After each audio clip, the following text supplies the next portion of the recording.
theory of glandular stimulation through electrical impulses was correct. A few days ago, you were as small as your companion. And now look at you.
Hello. This is Dr. Carruthers speaking. Yeah, this is Heath. Henry Morton and I are having a little get-together at my home tonight. We want you to come. Why, that's nice of you, and I appreciate it. But I'm very busy working on a formula for a new shaving lotion. Oh, but Doc, this is my daughter's idea. And she's going to be awfully disappointed if you don't show up. Don't take no for an answer. Make him come. Yeah, you see, it's a sort of a special occasion. I bet Mary is going to announce her engagement to that young rascal, Don Morton. Tell her I'll be there. Goodbye. Well, it's all arranged. He's coming. He's going to be surprised when he finds the special occasion is to present him with this bonus check. $5,000.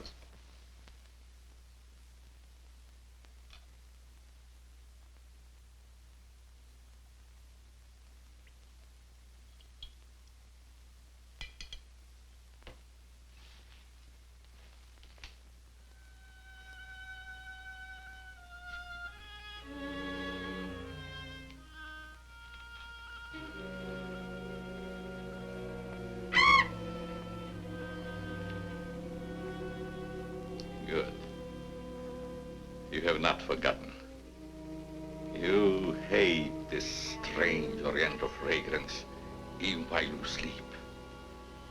Just as you did before I made you big and strong.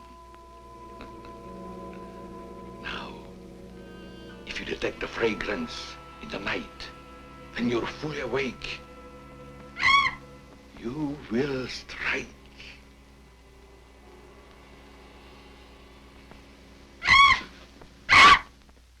Yes, you will strike to kill. Well, Doc's late. Wonder if he's been called out on a case. Perhaps I'd better phone him.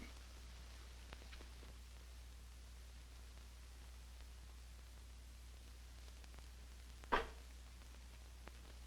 remember, Roy, Tommy, you're not to mention anything about this bonus for the doc until after your father has presented it. Have you warned those two lovebirds over there? Perhaps I'd better. I want to caution both of you. Enough to say a word about the check. Until you're ready to spring it on him. Your father will make the presentation, Mary. Why don't you unveil it, like a statue? Then we could all be in on it. You know, I think it'd be a better idea to put it in a bottle and launch him with it. You must have gotten that idea out of a bottle. Well, the doc isn't coming. What? Oh, what a shame. Oh, he just got busy with his new formula and forgot all about us. He'd forget the formula if he knew about that $5,000 check. Well, why don't we all go up there and give it to him? No, I wouldn't do that. He doesn't like visits when he's experimenting. Well, Roy can take the check up to him. Sure, I'll take it. Shall I make the doc a speech when I give it to him? You won't have to, Roy. The check speaks for itself. Yeah, and says a mouthful. Son, tell the doc we're awfully sorry he can't be with us, but of course we understand how busy he is. All right.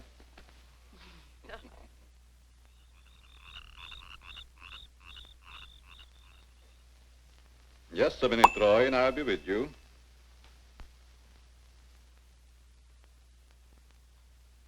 That's it, all right. Now, what can I do for you? We were all sorry you couldn't be there tonight. Yes, but you see, I'm busy. Something important, very important. Yes, of course. Mr. Morton and Dad had planned a little surprise for you. A surprise? It's in here. Well, let's see what it is. $5,000. What's this for? Just a little token of the firm's appreciation. Oh, I see. A bonus.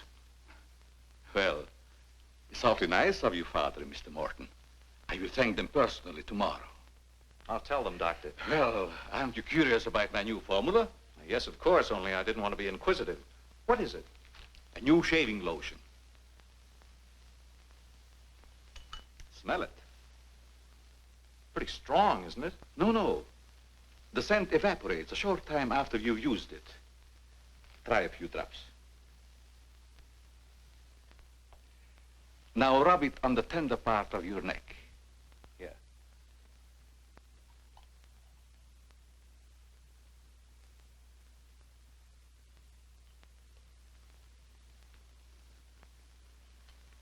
Soothing, isn't it? Yes. When will it be ready for the market? Oh, it's still in the experimental stage. I want to try it out on several people first and see if it works. Well, if you'd like to send me a bottle, I'll be glad to try it for you. Thanks. Good night, Doctor. Goodbye, Roy.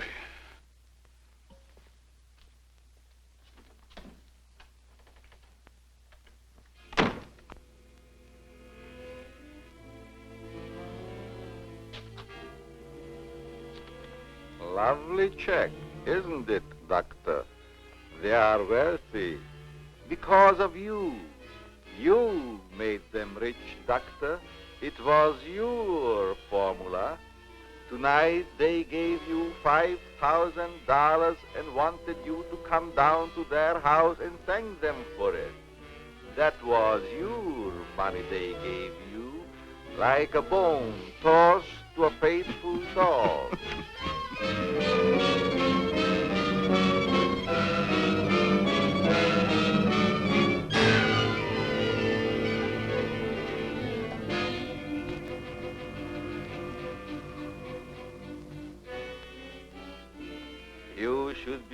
very grateful, Doctor. Very grateful. They are rich and happy, thanks to you. And what have you got, Doctor?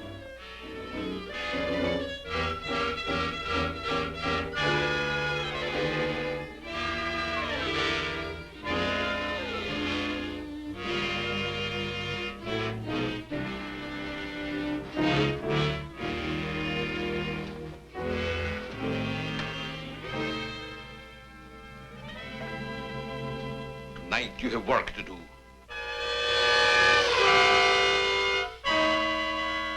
It's time you were on your way.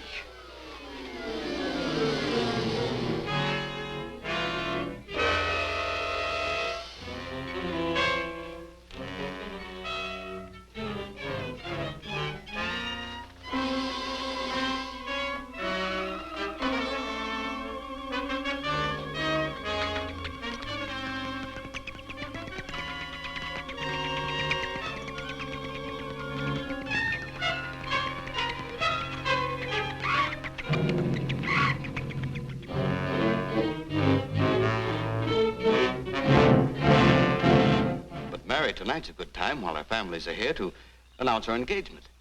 Look, Don, I've loved you a long time, ever since we were kids. But I'm afraid it's been more like a sister. Well, I had no idea you felt that way.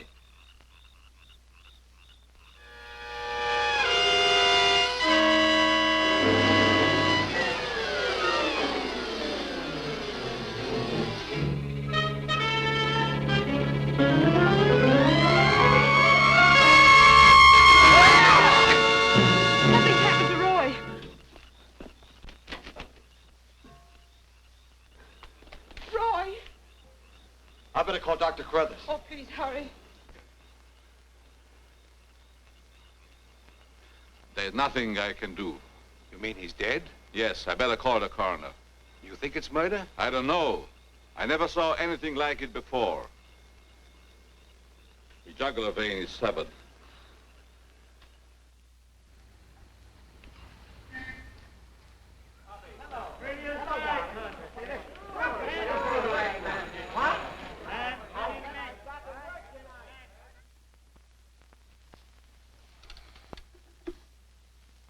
Send Johnny Layton in here.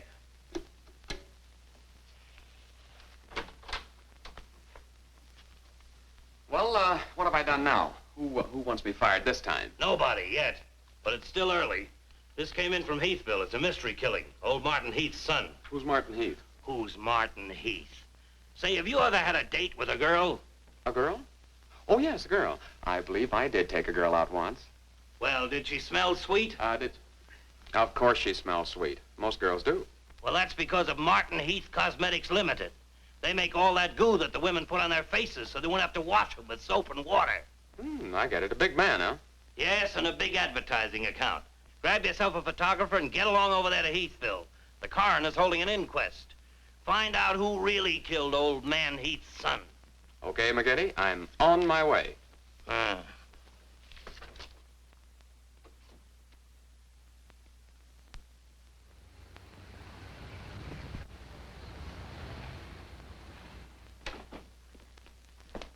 Chief Wilkins? Yeah? I'm Johnny Layton of the Chicago Register. Glad to see you. And this is my cameraman, One-Shot McGuire. Hi, Chief. Howdy. Say, we're down here to cover that Heath murder, but we didn't get much information at the coroner's inquest. I thought maybe you might be able to help us. Well, I'm always glad to cooperate with the newspapers, providing they cooperate with me. That's the policy of our paper. Well, to tell you the truth, I haven't got very far with this thing myself. Oh, here's something that might interest you. It's a picture of the victim's wounds. You'll be able to see it better with this glass. Are these scratches on the neck and shoulders? Yes, but we can't determine the source.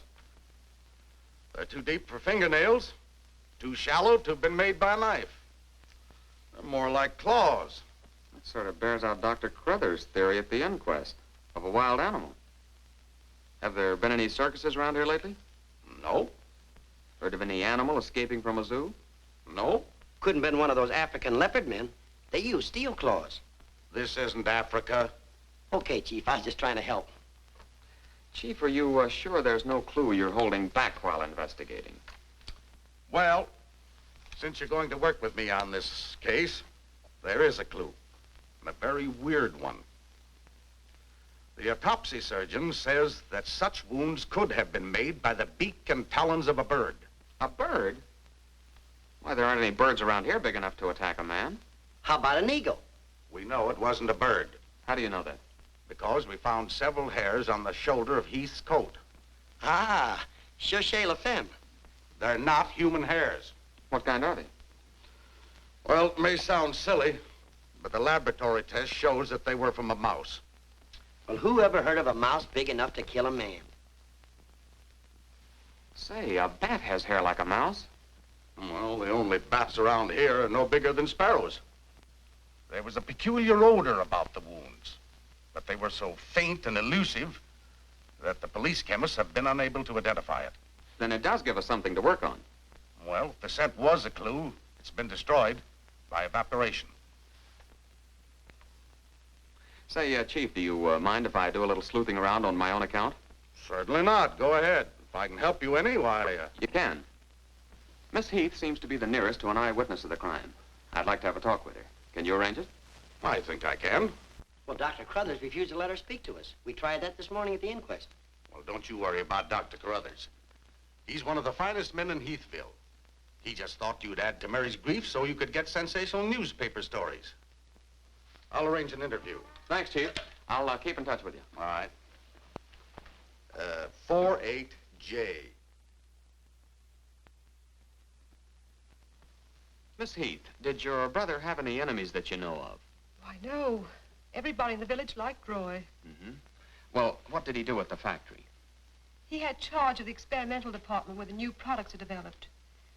Oh, here comes Dr. Carruthers. Hello, Doctor. Hello, Mary. I took a shortcut from my laboratory through a garden hedge. You met Dr. Carruthers at the inquest this morning. Yes. Mr. Layton, I hope you'll forgive me if I seemed a little abrupt. But I'm fond of Mary. And considering the ordeal she already went through, I wanted to protect her from dwelling too much of a tragedy. Of course. You were quite right. We're working on the case with the police now. Yes, I understand. Chief Wilkins phoned me. And if I can be of any assistance, just call on me. Thanks. Won't you sit down?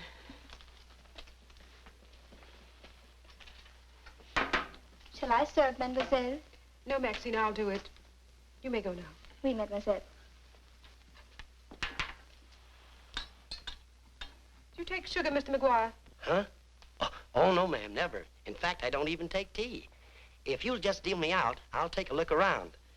I may dig up a clue.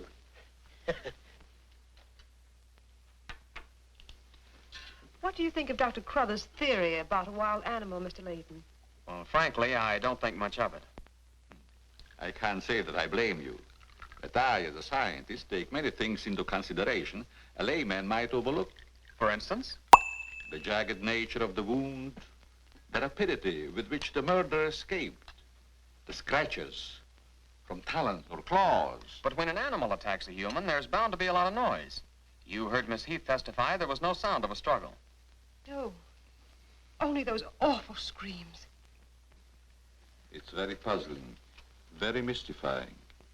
Doctor, when you last saw Roy, did he seem worried or nervous or moody?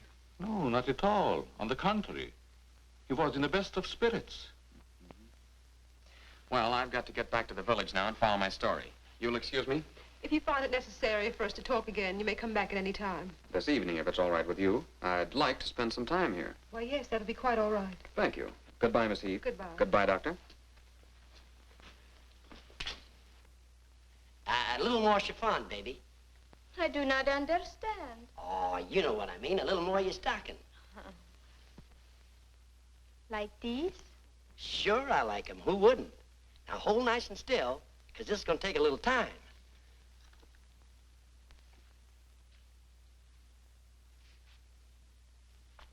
Well, if you're going to shoot, shoot. Right away, Johnny. I was just trying to get the focus. Mm-hmm.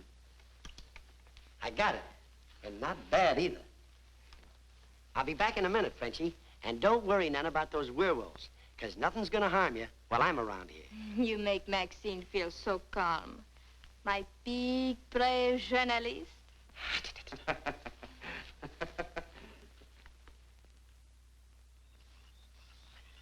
This is my idea of nothing at all. Sitting here waiting for an animal to give us an argument. Look at that moon. And I had a date with Frenchie. Oh, stop crabbing. We're supposed to solve a murder. You, Big, brave journalist. This is the first time I've ever been invited anywhere and asked not to shave until after I get there. I wanted to observe your exact reaction when you tried the lotion. Oh, now I understand. I want this lotion to be perfect before turning it over to you to be marketed. Here. It's a little strong.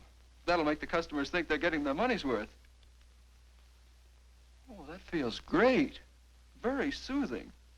I don't think you ever use anything else. Well, we wouldn't want to market anything we wouldn't use ourselves. That almost smells good enough to be used as a cologne. Oh, what's the matter, Doc? Can't you stand your own lotion? I have a violent dislike for perfumes. Oh, I'm sorry. All right, Tommy. Good night, Doc. Goodbye, Tommy.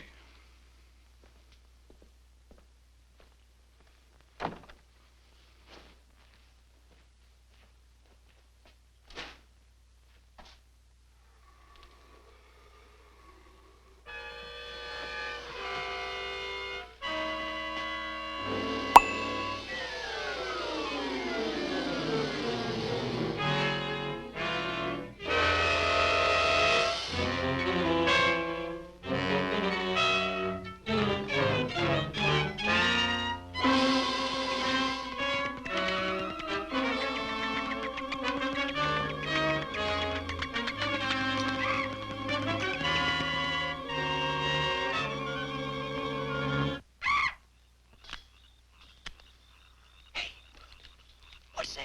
Where? Over there, something's moving.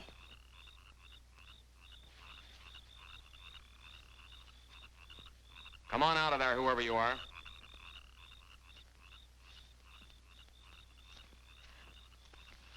What are you doing out here, Miss Heath? I thought you might want some company. Shall we sit down? You know, you shouldn't be wandering around the garden at night after what's happened. Neither should you. Well, but it's part of my job. Mine, too. Roy was my brother. Be careful, I think it's Tommy. Hello, Tommy. Hello, everybody. Hello, Tommy. darling. What's up, sis? Mr. Layton wanted to stay in the garden for a while, so I joined him. And don't tell me you're waiting for that animal Dr. Carruthers mentioned. So you don't believe it either? I certainly do not. It's ridiculous. But somebody or something killed your brother. And I suppose you're working on the theory that the murderer always returns to the scene of the crime. Perhaps I am. Well, not for me. If you'll take my advice, Mary, you'll leave these gentlemen to their vigil and go to bed. That's what I'm going to do. Good night. Good night, Tommy.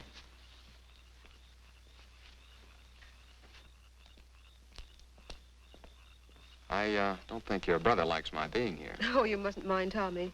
We're all terribly upset. I know.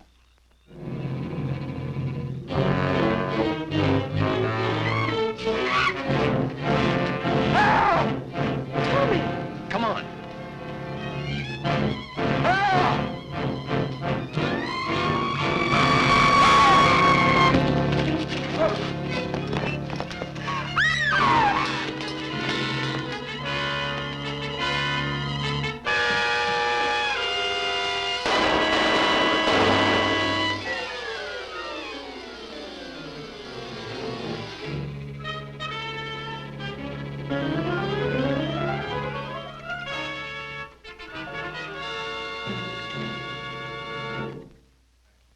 But I'm telling you, McGetty, it was a bat. I saw it kill Tommy Heath.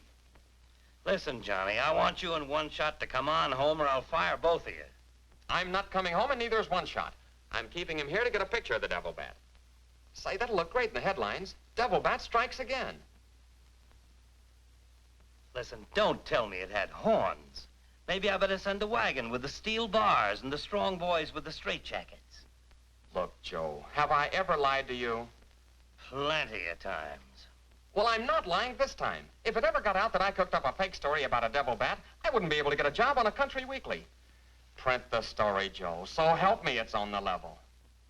All right, I'll print it. But I won't believe it. Not till One-Shot gets me a picture of that devil bat in action. Don't worry, he'll get it. Goodbye.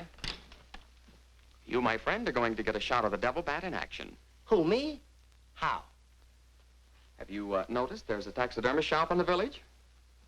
Well, you wouldn't suggest that I go out and stuff a bird, would you? One-Shot. To think that you'd even hint that I would suggest you have the village taxidermist build you a nice big bat for pictorial purposes. Besides, a bat isn't a bird, it's a mammal. Well, why didn't you say so in the first place? Where is this bird stuffing emporium? Oh, down on Cottage Grove Avenue.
Now, here's the idea, Frenchie.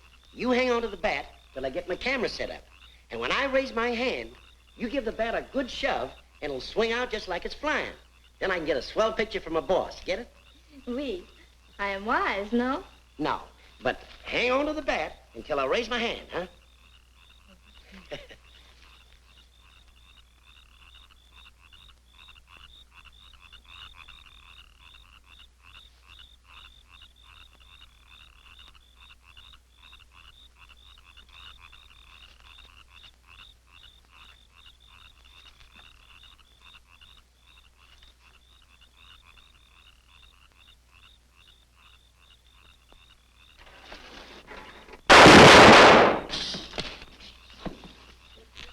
Sherry, are you hurt? Say, what's the idea of breaking up my devil bat? I'm gonna make you pay for that. And I'm going to take you to jail until you explain this. Come on. You can't do this to me. I'm doing it. I was just conducting a little experiment, trying to find out how the devil bat does his killing. I'm sure McGuire didn't intend doing anything wrong. He's just a little overzealous about his work. Well, with the town in an uproar, and everybody terror-stricken, wondering whether he's going to be the next victim, I don't want any more trouble stirred up, even with an artificial bat. You'd better get back to the hotel. I want to talk to the chief alone. Is it all right, Chief? Yeah, but be careful in the future. Ever smelled anything like this before?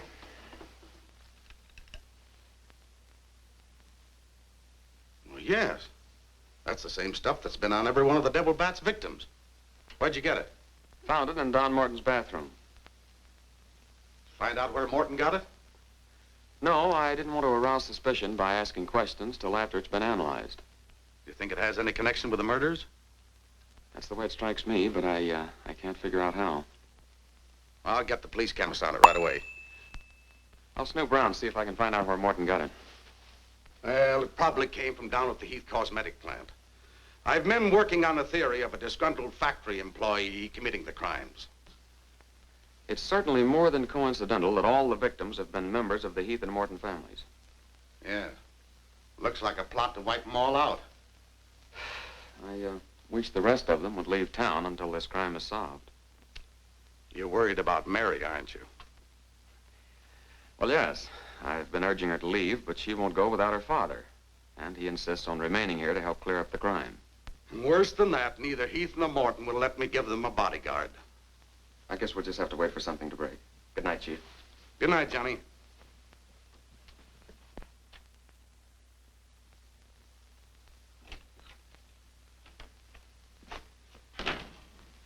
Boy, have I got a picture that'll knock McGinty dead. Meet the double bat. Well, how about that wire? Looks as if the bat's on a flying trapeze. Oh, but I'm not through working on it yet. See, I can touch this picture up so the bat will look like he's got nothing around him but nothing. Okay, Rembrandt, you win.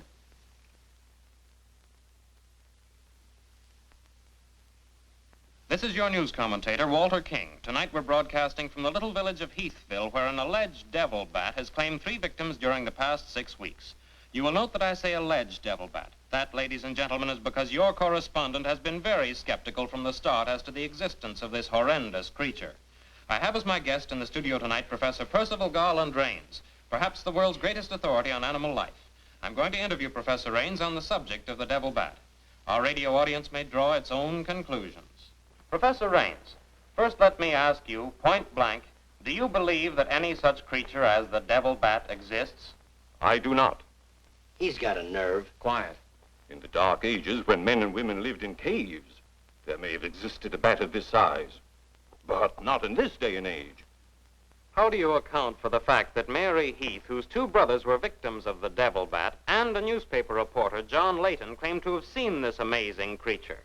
Sometimes under stress of excitement, our minds play tricks on us. Hey, he's insinuating you saw the little bat that wasn't there. Pipe down. But how about the picture of the devil bat published by Mr. Layton's paper? I examined that picture under a powerful magnifying glass. I denounce it as a fraud. Whoever constructed the strange-looking monster forgot to remove a label from the silk used on its left wing. That label reads, "Made in Japan."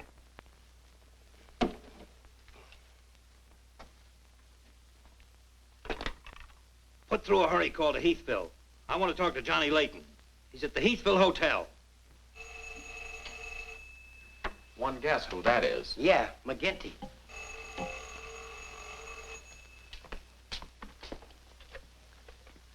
Go ahead, pour it on. So you slipped over a fake picture on me, huh? Well, you're fired, both of you. And I'll see to it that you never work on another newspaper as long as I live. Made in Japan. You tell One-Shot McGuire he ought to be snapping photos in a booby hatch. Both of you, come on in and get your final checks. Oh, no, we're not coming in to get anything. All right, so we're fired, but we're staying here just the same. I saw that bat. We're going to stay here till we catch that bat, and when we do, I'm going to bring it in and stuff it down your throat. Goodbye. Well, we're fired. Again. That's him calling back to apologize. Now, you give him a good scare. No use begging us to go to work for you again, McGinty. You fired us and we're staying fired. Oh, Mary, I thought it was somebody else. Johnny, why did you make a joke of a tragic thing like this? But it wasn't intended as a joke, Mary. I was only trying to get the news. I suppose you call it getting the news when you arrange to print a picture. That's a deliberate hoax. That has the entire country laughing. A grand joke, Johnny. But somehow I can't appreciate it. But I can explain that picture. Don't try, Johnny.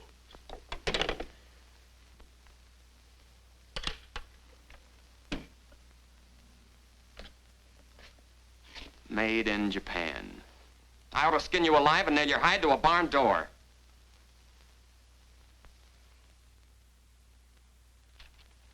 Here's the chemist report on that shaving lotion.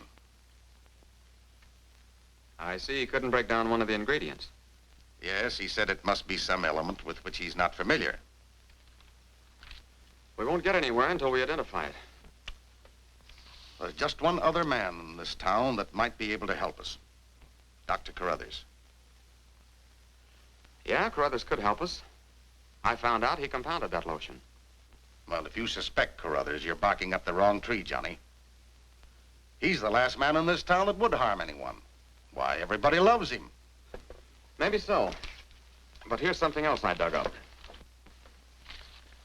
The Heath and Morton fortunes are based on a greaseless cold cream formula Dr. Carruthers invented. So what? All the doctor got out of it was $10,000, and the others made a fortune. Well, it's common knowledge that he sold out for cash when he could have had an interest in the firm. Just the same, every victim had this stuff from his laboratory on him. Maybe you've been working too hard on this case, Johnny. I'd like to get his reaction on the stuff. If he denies knowing anything about it, we'll know there's a tie-up somewhere. I think you're balmy. But just to show you that I'm following up every clue, we'll talk to him. We'll, put this in another bottle, and without telling him we know he compounded it, ask him to analyze it. Doc, I hope we're not upsetting your work barging in on you this way. No, no, not at all. I'm anxious to help solve these crimes. All the victims were very dear friends of mine. Here's a sample of the stuff young Morton and the two Heath boys had on them when they were attacked by the devil bat. Of course, it doesn't make sense to me that a bird would choose only people using that particular stuff. A bat is not a bird. It's a mammal. Well, anyway, our police chemist couldn't break down one of the ingredients. We thought perhaps you could. Why, I compounded this myself. It's a new shaving lotion I'm experimenting with.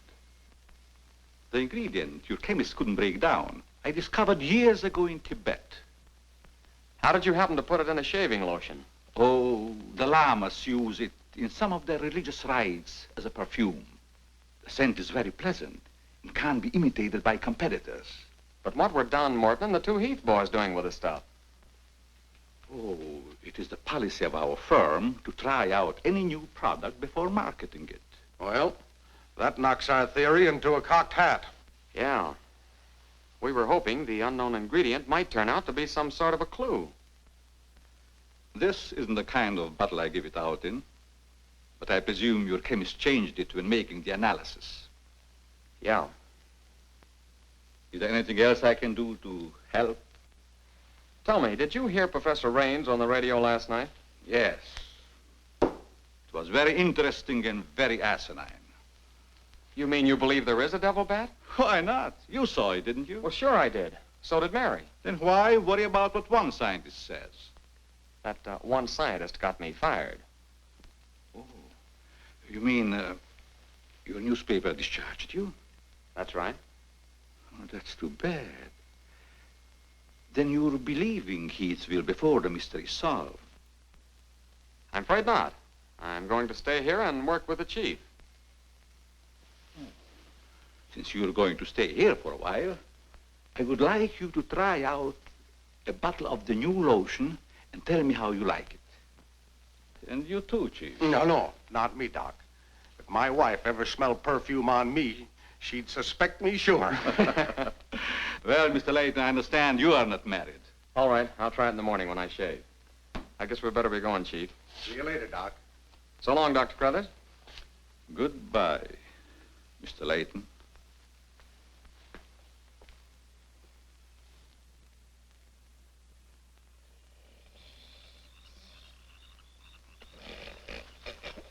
What's the matter? What's the matter? Does that smelly shaving lotion put you to sleep?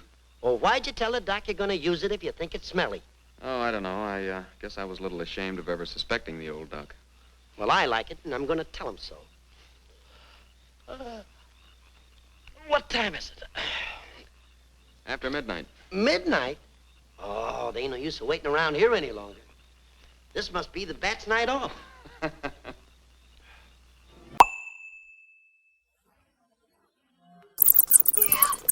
Did you hear that? Yeah.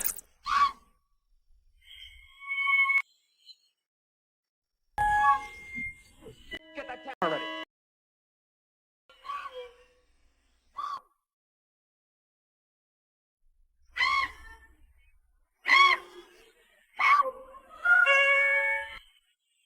Look out!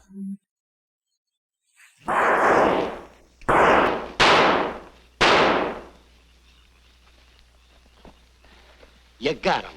Listen, Johnny, I'm going to cook that bird personally for McGinney, and I'll even stuff it myself.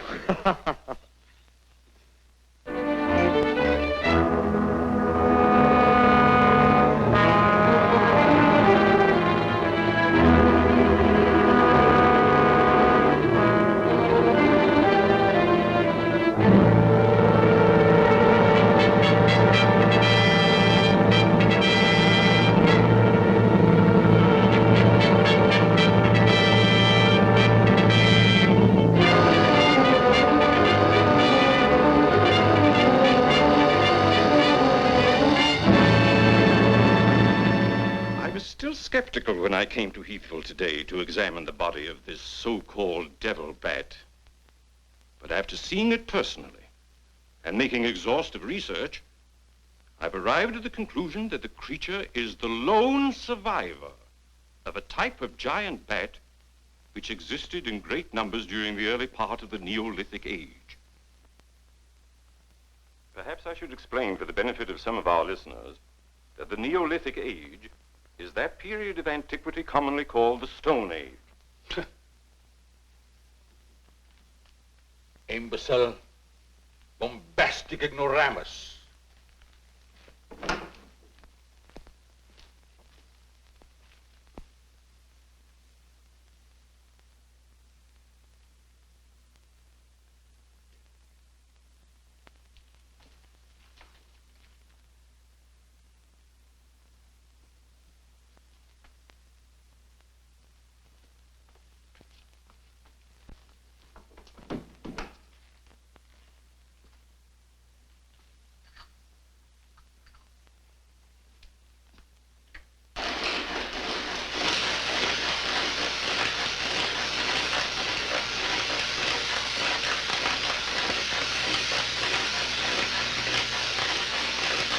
Sorry, McGinty, but One-Shot and I are not interested at your prices.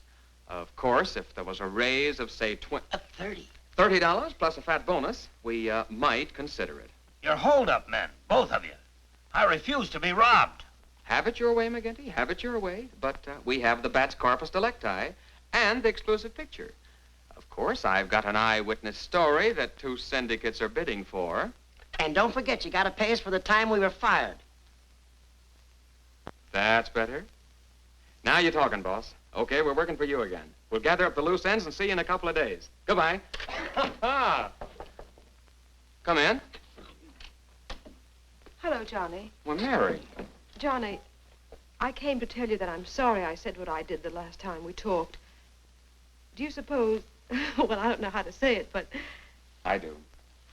Miss Heath, do you suppose that little French girl would apologize to me if I looked her up? Positive she would.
Splendid.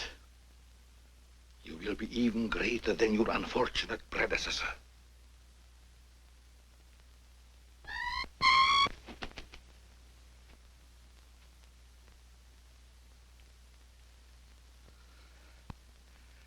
Enraged, aren't you?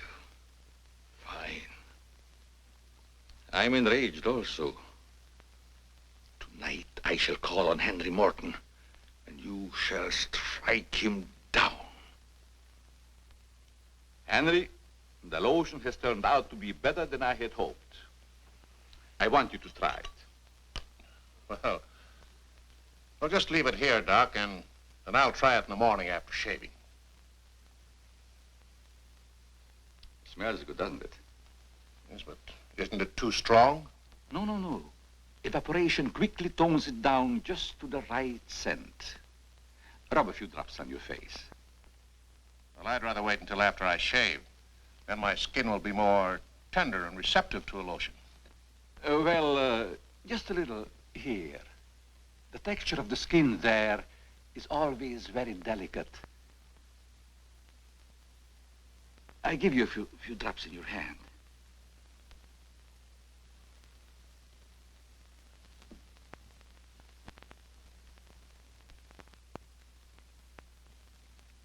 hope you're right about that scent evaporating quickly. I smell the high heavens. Perhaps that will be the secret of its success. Well, you can never tell what's going to happen in this business. You can believe me, Henry. You don't have to worry. Yes, I can believe that, Doc. All of your formulas have been highly successful. Oh, I've been going over the report of the company's annual earnings. A net profit of over $1 million. Not bad, eh? When you remember what we built on. A mere $10,000 for your formula. You shouldn't have demanded all cash, Doc.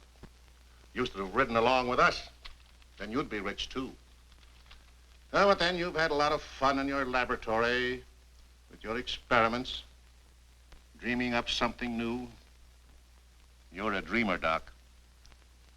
Too much money is bad for dreamers. So you try to pay me in flattery, telling me that I'm a dreamer. Well, I do dream. Dreams that you could never guess. Your nerves are frayed, Doc. Now calm down. Get a grip on yourself. You've been working too hard on your formula. Formula. That's but child's play for a great scientist. Your brain is too feeble to conceive what I have accomplished in the realm of science. Doc, you've made some great scientific discovery. What is it? When you'll find out, Henry, it'll be too late for you.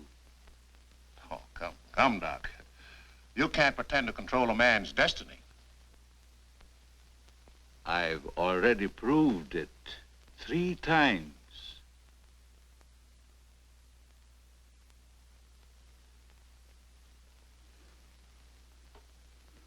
I'm sorry. Perhaps you're right, Henry, about my working too hard. I guess I'm a little tired. I better go home and get some rest. Sure. A night's sleep will do you good. Good night, Doc. Goodbye, Henry.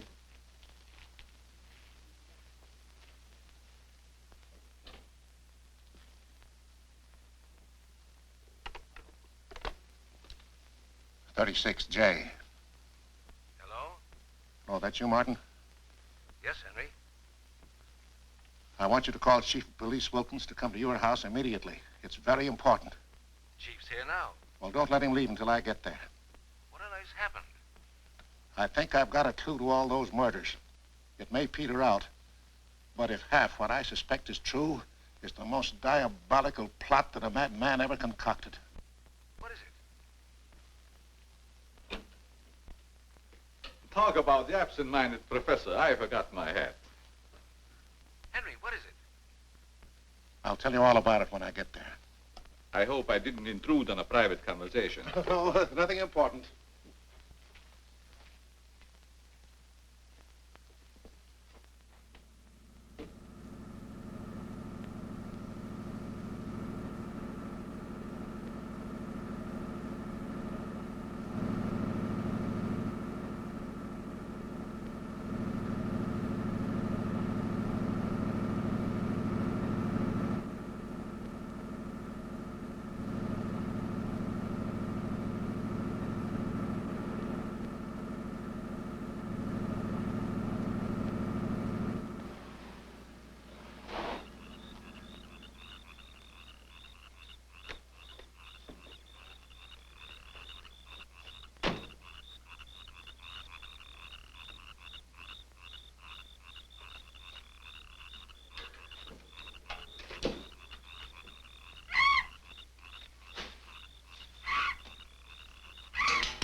I hope Henry was right about having a clue. But why didn't he explain more about it when he phoned? When I insisted, he changed his tone as if he'd been interrupted. Well, I don't know. He I was afraid that he might be overheard.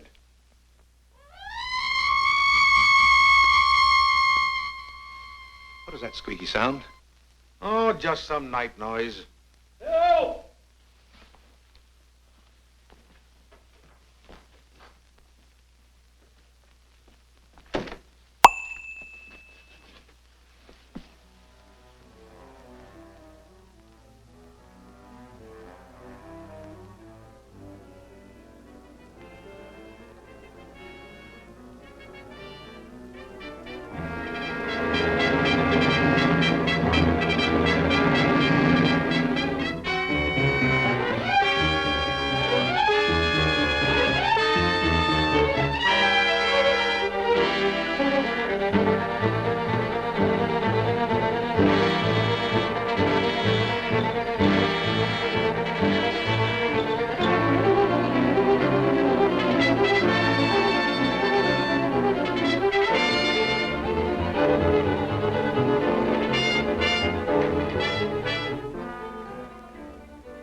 I feel much better, Mr. Heath, since you asked us to stay in your home until this new devil bat has been killed.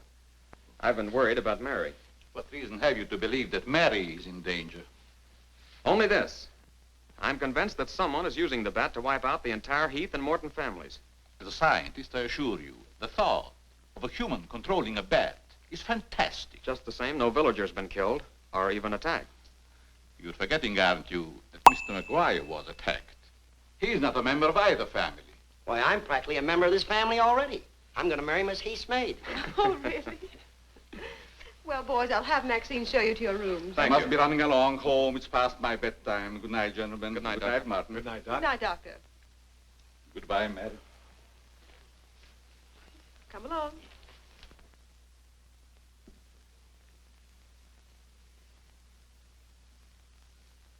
Maxine? Oui, mademoiselle.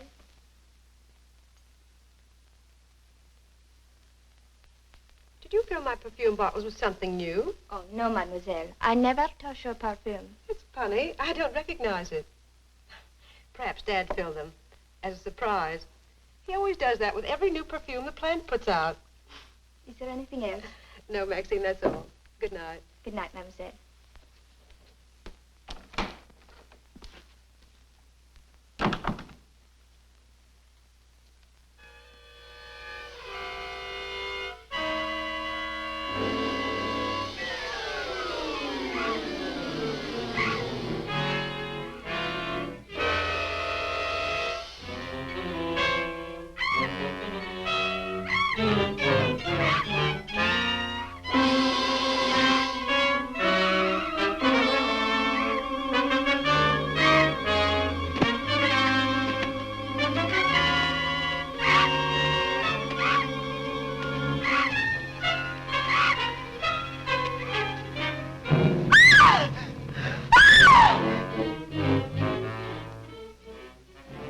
Mary, what happened? It was trying to get in the window. A big bat.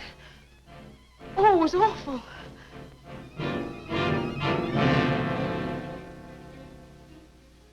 Mary, I want you to tell me everything you did just before that bat tried to get in. Well, first I took a bath. Then I brushed my hair, and Maxine came in and turned the covers down. And then fastened the screen, which somehow had come unhooked. Yeah? Go ahead, what else? Well, then we talked about some new perfume that someone had put in my dressing table bottles. Dad, did you put any new perfume in my bottles? No, I didn't. Is this the stuff? Yes.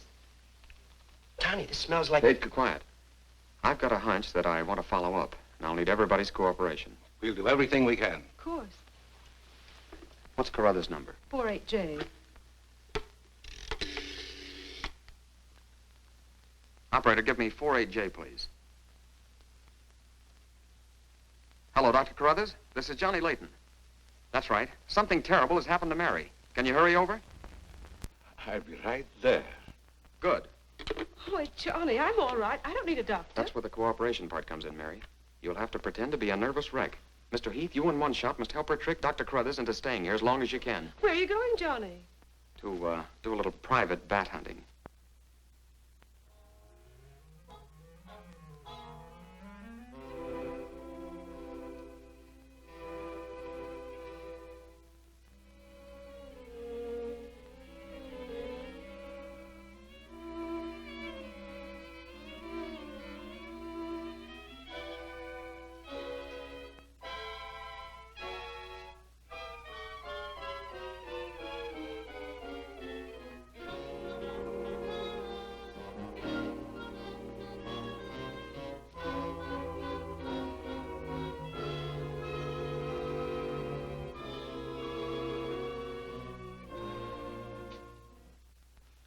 The devil bat tried to get through that window. If she's suffering from fright, I give her a sedative. Where's Mr. Layton? Why, I guess he's out in the garden hunting the devil bat. Layton is a very brave young man. Gives Heath one of these every half an hour. Oui, doctor. It will quieten her nerves. But, Doc, hadn't you better stay until she's quieter? She'll be all right in the morning. Hey, Doc, I don't feel so good myself. Would you mind taking my temperature? You look perfectly well, Mr. McGuire. Well, you ought to see my tongue. It looks just like a squirrel's tail. Look. Try some calomel.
May have visitors tonight. And it would be dangerous for me if they found you here.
Hi, Doc. I hope I'm not intruding. No, not at all. I heard you were out stalking the devil bat. Any success? No, but I thought maybe you might be able to help me. Well, I don't see how that's possible, but if you can suggest anything... Well, you could give me some more of that new concoction of yours, that shaving lotion. But how on earth could that possibly help catch the devil bat? I've still got a crazy idea that if I douse myself with it, it might attract the killer. I don't see how you can connect the two. But there is a bottle of the lotion on the table. Thanks.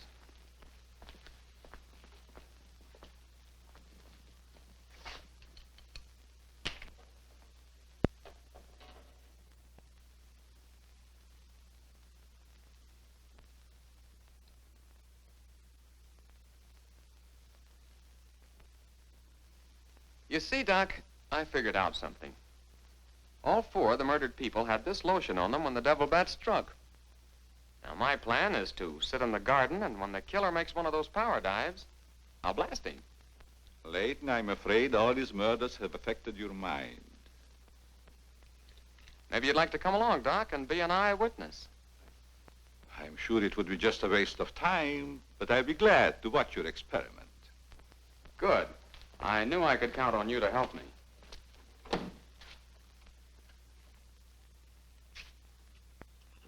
I tell you, Layton, expecting a bat to be attracted by the scent of a lotion is all foolishness. I think I better run around. Ah, sit down, Doc. The devil bat's behind schedule tonight.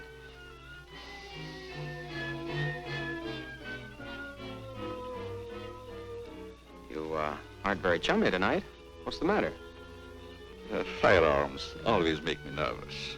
Oh, I thought maybe you didn't want to be sitting too close to me. Just in case the devil bat does show up. According to your theory, the killer wouldn't attack me. I haven't any of that lotion on me. You have now, Doc. Why did you do that? To make it a 50-50 proposition, Doc. Now sit down, and don't try any shenanigans.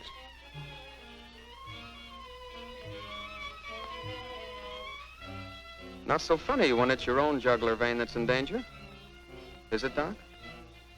I don't know what you're talking about. Maybe you made a mistake when you let that devil bat of yours out of the attic tonight. Don't worry about the bat killing you. I'm saving you for the hangman. Tell me, Doc, how did you develop a monster bat like that? You wouldn't understand the scientific theory.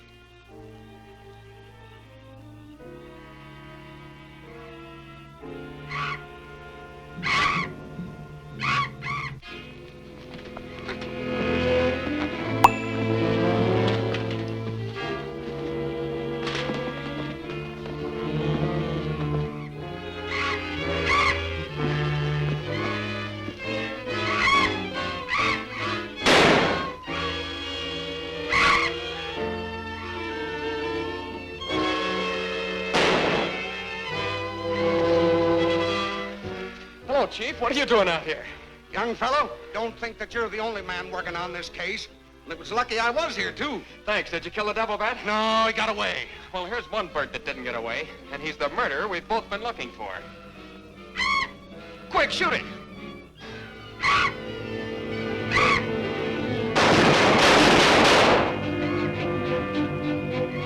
Where is it? It's gone.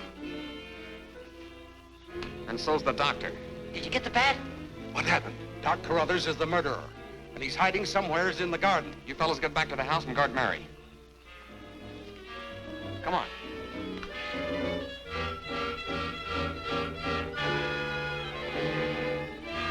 Doctor! Dr. Carruthers!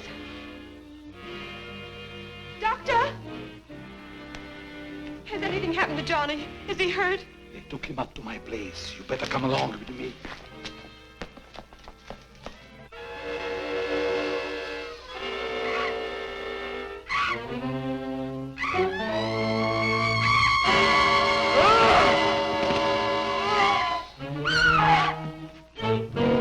That was Mary.